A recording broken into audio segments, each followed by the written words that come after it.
Question given है, a man is going towards north after walking 100 meters, he turns to his right and walk 75 meters, फिर वो right turn लेता है 100 metre और finally he turns to his left and walks 25 meter. Now in which direction he is moving?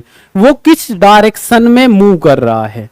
तो पहले मैं एक concept की बात करूंगा, फिर हम क्वेश्चन पे आते हैं। दोनों मेथड से हम सॉल्व करेंगे, शॉर्ट ट्रिक की भी बात करेंगे और कॉन्सेप्ट की भी बात करेंगे। तो पहले हम कुछ बेसिक रिक्वायरमेंट है यहाँ पे वो पढ़ लेते हैं। अगर हम बात करें यहाँ पे आपके पास ये क्या गिवन है आपको, ये आपका नॉर्थ होता है, ये साउथ होता है, ये ईस्ट होता है और ये होता है वेस्ट। ठीक है, अब यहां पे आपके पास जब हम इस टाइप से चलेंगे ऐसे, ये क्या होगा भाई, क्लॉकवाइज डायरेक्शन होगा, है ना। और जब आप ऐसे चलेंगे यहां से, ये क्या होगा, एंटी क्लॉकवाइज, ये क्लॉकवाइज होगा आपके पास। और ये ACW means anti clockwise direction. Second things, ये आपके पास 90 डिग्री होता है, 90 डिग्री, 90 डिग्री एंड 90 डिग्री। और अगर हम यहां से इस लाइन की बात करें, अगर ये लाइन यहां से पास करती है तो ये बाइसेक्ट करती है, मींस ये एंगल भी आपका 45 डिग्री का होगा और ये एंगल भी 45 डिग्री का होगा। और अगर इस लाइन की बात करें तो ये भी क्या है, 45 डिग्री पे होगा। सेकेंड थिंग्स, जो आपके पास ये डायरेक्शन है, इनको हम सेकेंडरी डायरेक्शन बोलते हैं। ये आपके पास क्या होगा, नॉर्थ ईस्ट, और ये क्या है, साउथ ईस्ट, और ये क्या है, साउथ वेस्ट, और ये क्या होगा आपके पास, नॉर्थ वेस्ट होगा। अब यहां से आपको एक तो माइंड में ये रखना है कि भाई देखिए, जब आप यहां से मूव करेंगे इस टाइप से तो हम क्लॉकवाइज की बात करेंगे, जब हम इधर से ऐसे बात करेंगे एंटी क्लॉकवाइज उसको बोलते हैं। सेकेंड चीज, एंगल का ध्यान रखना आपको। यहां पे देखिए ये पूरा 90 डिग्री है और ये 45 डिग्री है। अगर हम यहां से यहां तक की बात करें, यहां से यहां तक की एंगल की बात करें तो 90 डिग्री, ये 45 डिग्री है, तो ये कितना हो जाएगा, 135 डिग्री हो जाएगा। तो ये कुछ बेसिक से पॉइंट हैं। अब हम अपने क्वेश्चन पे आते हैं। एक तो आपके पास जो क्वेश्चन है, पहले हम इसकी बात करते हैं, एक शॉर्ट ट्रिक की हम बात कर लेते हैं। यहां पे जब भी आपके पास इस टाइप का क्वेश्चन होगा जहां पे आपसे क्या पूछा जा रहा है, जहां पे आपसे पूछा जा रहा हो, डायरेक्शन पूछा जा रहा हो, तो सबसे पहले आपको देखना है कि वो मैन कहां से स्टार्ट करना है। A man going towards north, वो कहां से चल रहा है, नॉर्थ से चल रहा है। उस पॉइंट को आप यहां लिखिएगा, कहां से चल रहा है, नॉर्थ से चल रहा, उस पॉइंट को आपको लिखना।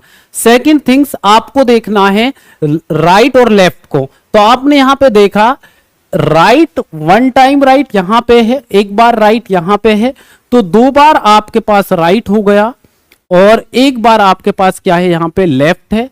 तो ये आपको लिखना, क्या वर्क करना है, जिस डायरेक्शन से उसने स्टार्ट किया है उसको सबसे पहले लिखना है। उसके बाद लेफ्ट राइट देखना है, कितने टाइम्स राइट आया, 2 टाइम्स, लेफ्ट कितने टाइम्स से, 1 टाइम्स। 1 लेफ्ट से 1 राइट कैंसिल हो जाता है, 1 लेफ्ट से 1 राइट कैंसिल हो जाएगा। अब ये क्या बचा, राइट बचा। अब नॉर्थ का राइट क्या होगा, अब देखिए यहां पे इसको और समझना थोड़ा। ये आपके पास नॉर्थ है ना, ये नॉर्थ है, तो यहां पे कोई पर्सन है ना। जब आप राइट की बात करेंगे तो यहां पे क्लॉकवाइज की बात होगी, जब आप लेफ्ट की बात करेंगे एंटी क्लॉकवाइज की बात होगी। तो नॉर्थ का राइट क्या होता है, ईस्ट, ईस्ट का राइट क्या होगा, साउथ, साउथ का राइट क्या होगा, वेस्ट, वेस्ट का राइट क्या होगा, नॉर्थ। देखिए आप, नॉर्थ का राइट क्या होगा भाई, ईस्ट, ईस्ट का राइट क्या होगा, साउथ, साउथ का राइट क्या होगा, वेस्ट, वेस्ट का राइट क्या होगा, नॉर्थ। ऐसे चलेंगे आप, है ना। और 1 right equal to 90 degree, 1 right equal to 90 degree होता है। समझिएगा आप इस बात को, क्लियर है। तो आपको क्या करना है, जो बच जाएगा यहां पे, है ना, जो बच जाएगा यहां पे, नॉर्थ का राइट क्या होता है भाई, ईस्ट, तो आंसर क्या हो जाएगा आपके पास, ईस्ट हो जाएगा। क्लियर है। समझने के लिए थोड़ा टाइम लगेगा, जब सॉल्व करेंगे जब बिल्कुल भी टाइम नहीं लगेगा। क्लियर है, आई होप। पहले जो पॉइंट है उसको लिखना है, नॉर्थ से चला है, फिर लेफ्ट राइट जितने टाइम से उनको लिखना है। वन लेफ्ट से वन राइट कैंसिल आउट हो जाएगा, एक लेफ्ट गिवन है एक राइट गिवन है तो कैंसिल हो जाएगा। ठीक है, अब यहां पे हम एक क्वेश्चन और बात कर लेते हैं। अगर मान लीजिए कोई पर्सन वेस्ट से चला है ना, और फिर आपसे बोला वो एक बार राइट चला, फिर राइट चला, फिर राइट चला, फिर लेफ्ट, फिर लेफ्ट, फिर लेफ्ट, फिर लेफ्ट, ऐसे चला, तो भाई अब वो किस डायरेक्शन में होगा? तो आपको क्या करना है, मैंने अभी बताया था, वन लेफ्ट से one right cancel, one left से one right cancel, one left से वन राइट कैंसिल। तो यहां क्या बचा? लेफ्ट बचा। तो वेस्ट का लेफ्ट क्या होगा? वेस्ट का लेफ्ट, तो ये वेस्ट है, ऐसे चल रहे हैं क्लॉकवाइज राइट, ऐसे हम मूव करेंगे तो लेफ्ट, वेस्ट का लेफ्ट क्या होगा? साउथ होगा। तो इसका आंसर क्या हो जाएगा भाई? साउथ हो जाएगा। आई होप कि ये शॉर्ट ट्रिक आपको समझ आ गया है, बहुत सिंपल सा है, क्लियर है। आगे बढ़ते हैं, नेक्स्ट क्वेश्चन की बात करेंगे टाइप 2 की।